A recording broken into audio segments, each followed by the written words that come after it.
In a quiet village, there lived a man no one touched.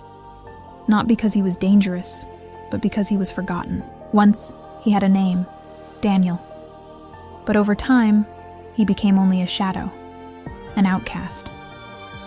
He reached out his hand, longing for connection, but people only shrank back in fear, covering their faces as they passed. One day, hope passed through the village. A man who healed the broken and loved the forgotten. Fear filled the air. "Stay away," they cried.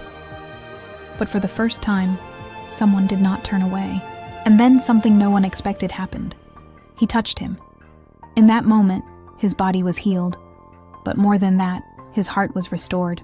Daniel looked up with tears in his eyes and asked, "Why would you touch me?" Jesus replied with a voice full of peace, "Because you were never meant to be alone." From that day on, he became what he once needed, a reminder that no one is forgotten. Sometimes, the greatest miracle is not healing the body, but reminding a soul that it is not alone. Be the hand that brings light. Remember, you have the power to change a life through a single act of compassion.